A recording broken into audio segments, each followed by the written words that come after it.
O André mencionou aí o general Carlos Alberto Santos Cruz, que foi ministro da Secretaria de Governo, com status de ministério do governo Bolsonaro.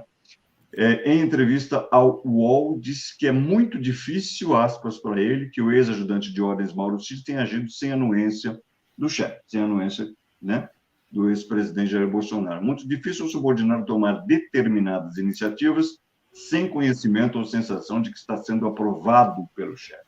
Ele não tem essa liberdade para tomar essas medidas como estamos assistindo. Essa frase finalzinha aqui, esse trechinho final, é praticamente um repeteco da frase que o próprio Bolsonaro usou no final da semana, em entrevista ao Estado de São Paulo, quando ele foi até com bastante ênfase, foi bastante questionado, com muita base pelo repórter do Estadão, eu não tenho o nome do repórter, mas enfim, fica a nossa consideração, quando perguntou se ele tinha mandado, entre outras coisas, se ele tinha mandado o Mauro Cid fazer a operação lá para venda de joias, e ele, Bolsonaro, entre um gole de café com leite e um pedaço de pão com provavelmente leite condensado, falou, olha, ele tem autonomia. Isso está na entrevista que foi dada à Folha, e ele tem autonomia. É muito daquilo que de vez em quando a gente toca aqui também, que é a forma de não responder respondendo, que eles se valem, né? A pergunta não foi essa, a pergunta foi, o senhor mandou? E a resposta dele é, ele tem autonomia, ele não responde para dizer se mandou efetivamente ou não. Mas fala, André, você tem as suas observações em cima dessa parte aí também. Não, o que eu gostei, acima de tudo, é do choque do Santos Cruz ao perceber que aquilo é uma seita. Que o bolsonarismo virou uma seita. É uma coisa, assim, não existe nenhum critério, as pessoas compram aquele discurso, não fazem nenhuma crítica. Ele fala um negócio, ele fala inclusive do Olavo de Carvalho, né?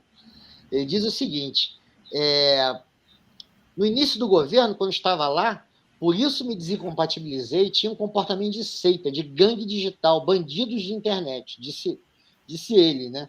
Tinha até um guru. Não vou falar nada porque a pessoa já faleceu e espero que esteja em bom ambiente celestial. Mas isso continua com uma pequena parcela, seja civil ou militar. Pois é uma seita, cara. É uma seita. Quem o Bolsonaro não largou para o meio do caminho, gente que hoje em dia que era fechada com o Bolsonaro e hoje em dia fala mal do Bolsonaro, caso do Weintraub, por exemplo, não perde uma oportunidade para detonar a família Bolsonaro, e apesar de ter ganho aquele empreguinho lá no Banco Mundial, que livrou ele da cana, né? Mas, tirando esse povo, você pega aí Mário Frias, você pega o Ricardo Salles, pega o Weingarten, entendeu? São caras fechadíssimos, entendeu? Continuam fechados e eu acho que assim, só não vão cair juntos, porque tem uma hora também que quando o teu fica na reta, você tira, né? Mas até hoje, né?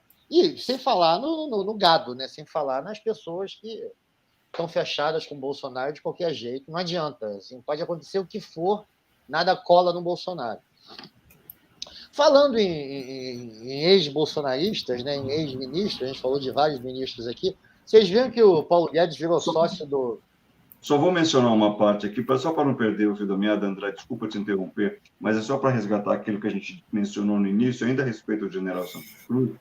Ele diz que alguns militares foram pegos pelo feitiço político. O militar é um eleitor, um cidadão, tem suas preferências. Nunca ninguém me disse em quem votar, declarou. Esse efeito de fanatismo, desse que você está mencionando, né, pegou no Brasil, pega civis militares, é um feitiço político que deformou a nossa sociedade. Eu só não queria perder essa citação aqui, porque eu acho que tem uma coisa, inclusive com o próximo tema também, com o que você estava trazendo. Vai lá, o que você estava contando? Não, só a Nazaré está entrando aqui, deixa eu jogar aqui a Nazaré falando exatamente dessa questão do Santos Cruz. Inclusive o próprio Santos Cruz, não dá para engolir qualquer fardado que faz parte desse projeto, dando uma de sensato agora. Boa noite, gente. Pois é, Nazaré. Mas ele, assim, não tirando a responsabilidade dele, ele pelo menos pulou lá atrás. Né? Ele pulou fora lá atrás. Assim, rápido. É. Não que ele não tenha nenhuma culpa no cartório. No mínimo, ele ajudou, né?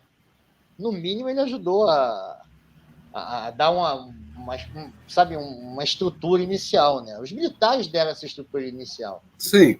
E aí é o seguinte, cara, vamos pensar numa coisa. Aqueles 7 mil militares, entendeu, que entraram para o governo, estavam ganhando aí um dinheirinho bem forte, né?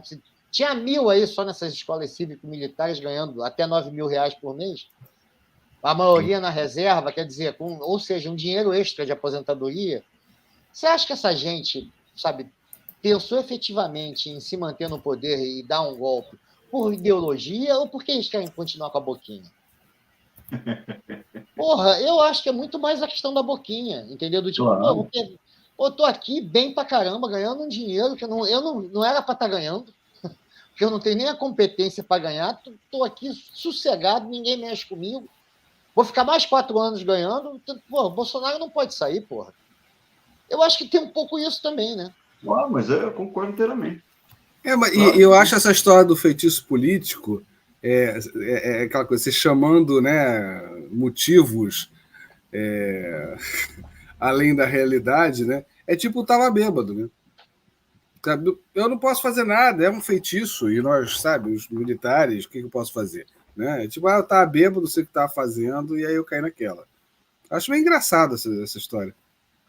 Mas... eu acho até que o Santos, cara, o Santos Cruz deve estar a milhas e milhas distante de ser um lulista, né? Ser um petista, mas eu Sim, acredito não. mas tem gente que o cara pode não gostar do PT, mas pode ver também a barbaridade isso que eu não consigo entender. Como é que muita gente, entendeu, que não gosta do PT, que tem restrições ao Lula, tem restrições ideológicas ao programa do PT, embora eu não veja muito motivo para ter, mas que por isso passa pano, sabe, fecha, sabe, vira a cara para o Bolsonaro, entendeu? Sabe, vira os olhos para o Bolsonaro, não vê a barbaridade que foi esse governo. Aí eu acho muito esquisito, cara. Porque você pode não gostar de um e não gostar do outro. Eu, normalmente, não gosto de ninguém, por exemplo. Eu falo mal de quase todo mundo.